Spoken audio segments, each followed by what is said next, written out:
Welcome back, everyone. I have a great guest on the show.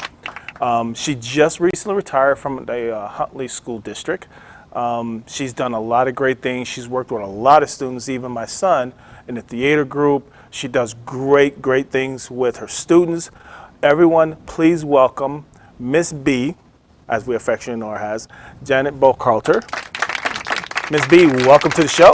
Thank you. I'm thrilled to be here. I tell you, the first thing I have to ask is, how does it feel not having to get up in the morning and go on to class? It feels good. It feels good, you know. It was a busy year, and I think a good part of my job was as a special educator. So thinking, no more paperwork, that's feeling good. You know, I just can focus on what I really want to do, which is to teach. That's always what I wanted to do, and less bureaucracy, even though it's important bureaucracy. No, I'm not looking for, I can't wait to get that IEP and start filling it out in the summer. So yeah, that's the good part. And I spending time with my granddaughter and working in my garden and just keeping myself busy, because that's just the way I am. I'm a bit of a workaholic, but I enjoy it. Always have to have a project going. So it feels good. Good. So I know you said that you were a special educator. Yeah. What other subjects did you teach? Well, I was a special educator with an emphasis in reading. I started the first direct instruction reading program at School District 158 back in about the year 2000, which was a pull-out reading class for middle school. And I did that for some time, and what we'd call a case manager, a special educator. But then I remember I was working with some of my theater pals, and I said, you know, why don't they have a play around here? What's the story? And they go like, well, Janet, we're not doing it. Why don't you do it? I said, well, maybe I will. Maybe I will. So in 2004, I did my first play. I remember the director was an art teacher at the high school. At one point, she was sitting on the edge of the stage crying. Like from pressure? Or just probably they were just being little pains in the rear and not doing what she wanted. And I'm going like, well, we'll pull it out in the end. We'll do it. That's always been my philosophy ever since. And then I was very fortunate. My daughter, Holly Beardsley, has written all of the plays that I have done. They're all usually comedies, and included dance. And then I did a public speaking program for about 20 years. Oh, wow. Have done that, and did it during the pandemic. So so I always want the kids to have something to do outside of school, not just book work. What are you doing? Are you running track? Are you in the choir? What are you doing? Because this is where they're going to build those.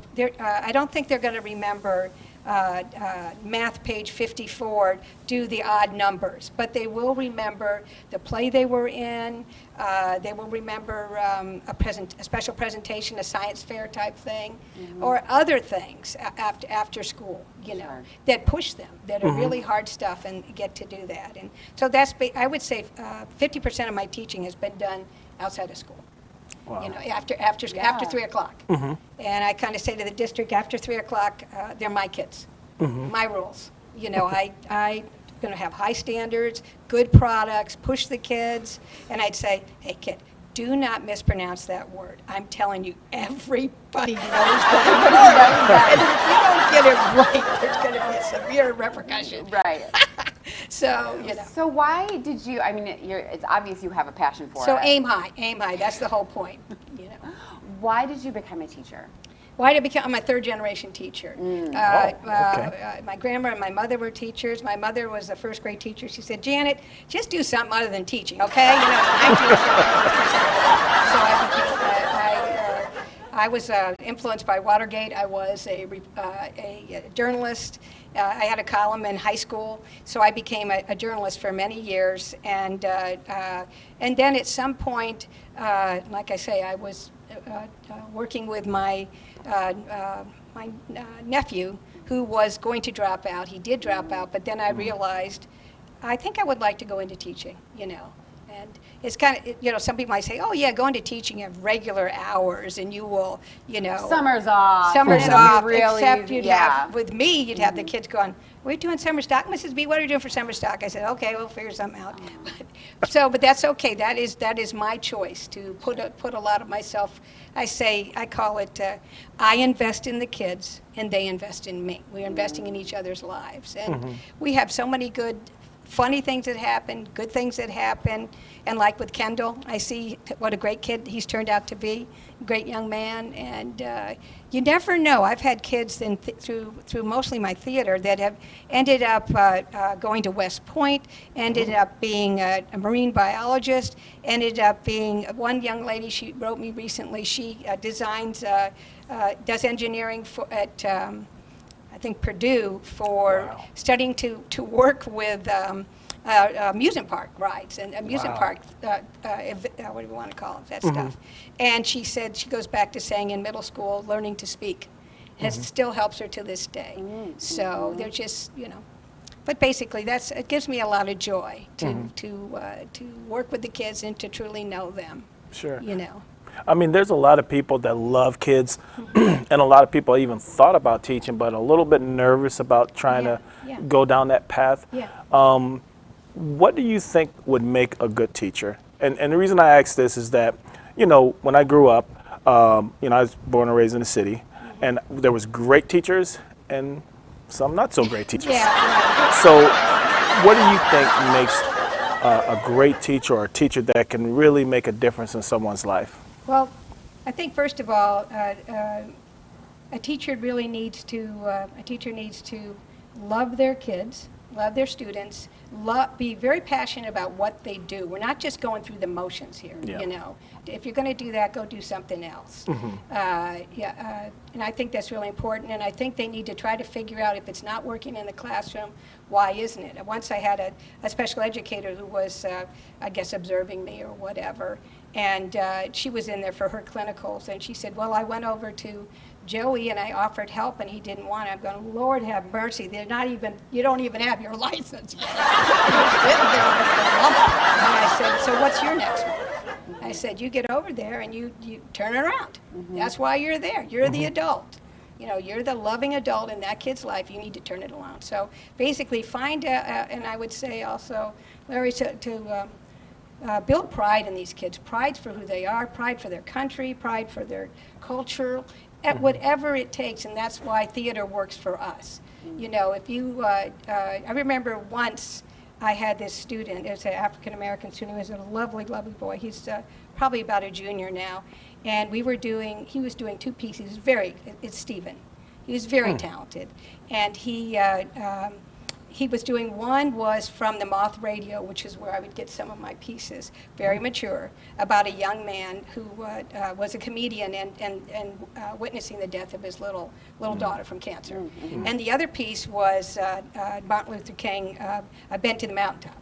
So I would say, you know, as I always do, Stephen, whoever it is, get over here, let me hear it again. Let me hear it again and again and again. And so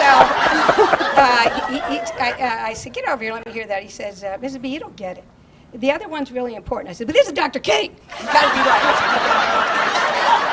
So find out what build character in the kids, make them feel proud, and whatever it is, go look up a poem, or a kid who struggles, I would go and I would take the poem and I say, well, we don't have to use these words. How about, what's another word that means the same thing? So do that. So I would edit. That's where my career of 50 years of writing went into play of, okay, let's change this. We're not going to change this piece a whole lot, but the whole point is to make you look successful. Definitely. You know, that you have a lot of guts coming here and doing this, and you have a speech problem. Let's disguise it, you know, and things like that. And you get so many joys. When I first was doing my reading, started actually with the learning disabled population. You know, and for LD, my LD classroom, and I swear to God, we had 5 kids that were doing the prologue to Romeo and Juliet, and then later on we would have tons of kids. But I saw this one little girl after the readings. It wasn't uniformed or the different things we did that we became quite fancy. but it's very simple. That was over 20 years ago. And she ran up to her dad. He picked her up out of her shoes and hugged her. Wow. And that was just, I said, this needs to go mainstream. This needs to get everybody, you know, and so we would end up having public speaking and leadership building like we did with Kendall and the other kids, you know, celebrate your language, celebrate something you're really good at, you know. So anyway, just sort of, I guess my advice for a teacher, anybody going into teaching, is the best job in the world. You're lucky that you have it. You work for the taxpayer, produce a confident, happy kids, and be straight with them. And I was always straight with you, wasn't I, Kendall? Yes. And have probably the most important thing is have a sense of humor. That is really important. Don't be a stick in the mud. Yes, You know, definitely. my kids, they knew that I loved them, and even though I was hard on them, and then to go, I said, look, Holly wrote that way. You know, the writer wrote that, wrote it the way he did. I want to hear what he wrote, not your paraphrase left and right. So, Yes, I totally agree with that. But if you're going to go into teaching, I want to see that passion. I really want to see. And probably pick something where, before you go into teaching, look to see where there is a need, so that you won't have the heartbreak that I did originally when I started trying to get a job, because teaching goes up and down. And I tried to get a job as an English teacher, and there was just like, there were a dime a dozen. And then let alone a journalist, you know. So then I went into special education. And I said, oh, good. Well, this is something I do because I really am passionate about reading and passionate about, you know, Language. returning dignity to people who really think in the end, these kids, especially by middle school, if they're not reading, they don't blame anybody except themselves. Sure. That's And true. the truth is, there's nobody's to blame, but there's a lot of work to do. So be prepared to work hard, love your kids, love your work, and make it your legacy, I guess. That's basically the way I feel. That is so And great. it has been. It has been. We've had so many good, you know, things happen over the years, and I've been very, very lucky to, like, the high school kids. If I need something, they will come back and help me. I've been working with my daughter as a playwright, my other daughter as a ballet instructor, and so how many people get to do that? You know, That's so true. I said my family may be a bunch of poor actors and ballet people, but at least you can't have a CPA. I really identify with that. Honestly. Really? Really? As the poor actor? Absolutely. Absolutely. So we've got fun. But that's basically it. We're having so much fun. We have to take a quick break, but we want you to stick around because we do have a great conversation that we want you to good. involve yourself with, okay? That sounds good. Thank you. Everyone else, do not go too far. We're going to take a quick break and we'll be right back. Hi everyone, welcome back. We are still here with the wonderful Miss B, and we are going to continue on with a great Thirsty Conversation. Kristen, what are we talking about? Okay, so the pandemic has given us an opportunity to reevaluate our values in schools and operations. In a perfect world, how do you envision the future of education? Well, I hope we don't have to go through another pandemic, but I don't know that we can know that this won't happen again. Sure. I said in School District 158, I think like a lot of districts, we're probably looking at remote learning will be a great thing if there's a bad weather or something like that. We could still go to school. We could still keep things going. When we came home, that, you know, what was it, spring break, when we had everything was closing down in the state, we're thinking 2 weeks. Right. And then Oh, it yeah. goes on, and I'm And on and on and on and on and on. And we're thinking, oh, well, we'll be back in the Right. fall. And then we weren't. And so then we were remote. I think we learned a lot about technology. We learned a lot of ways to do things. Teachers, especially the young teachers, are very good about knowing all the different things they can do with the computer with the kids. And they adapted so well. They did, Yeah. but there was still a gulf. There's always a gulf when when the kid is at home in his bedroom doing his learning. You know, I mean, thank God we had the resources in District 158 to have all these to be full Chromebooks for everybody and to have all this technology and to have teachers who were very quick on the uptake of learning how to do everything they needed to do. But in the end, they were still that gulf that separated us from the kids. So that's just a reminder to me is how important, I've always felt that the teacher-child relationship was fundamental. You know, it doesn't matter what you're teaching, but you need to be passionate about it. So we need to make sure that we don't get so excited about everything that we can do with technology, with every conversation. Have you tried this new, program? Wouldn't it be neat if? But in the end, what's really neat is when you make a connection with a kid.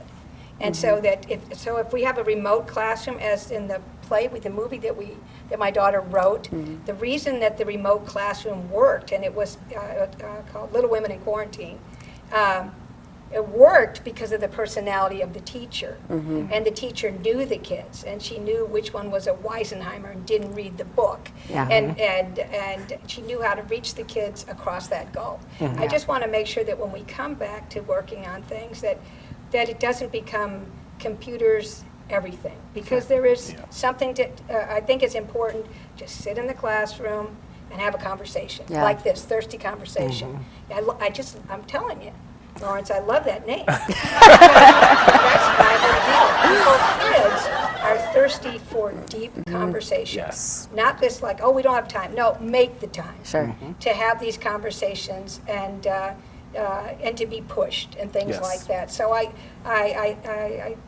guess we'll just handle it, whatever comes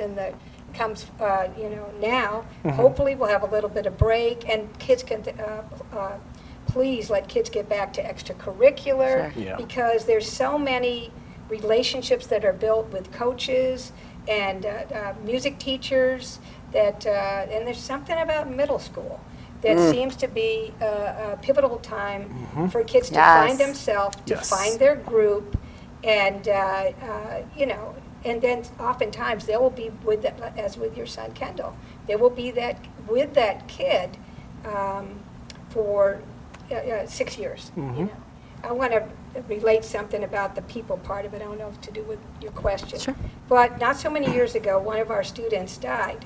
And they had a funeral here in, a young man, he was an actor, he had a funeral here locally. And all the kids came. They came by train, they came by bus, they came by car, they came by plane. They came back to his funeral to, pull themselves together and to support that theater group. You know what I'm talking about. And I was so proud because they got up, and of course, what did they have to do? They had to give a eulogy. So they got up and read poetry and things that they, they performed for their dead comrade. So I thought, well, this is part of the things that we're teaching when we teach speech and theater, is that you are going to have to get up on your feet and speak convincingly, even when maybe your emotions are all tied up. But what it showed that they weren't coming back. Let's go back and retake our chemistry test. I can't wait to do that. They were getting together as a group because they had these shared memories. The relationships. So I hope that we just keep the people in the teaching. So, as a teacher, and look out of the box, and it doesn't all have to be who's going to college. Sure. Definitely. How do you have a lot of kids. How do you connect with all of them?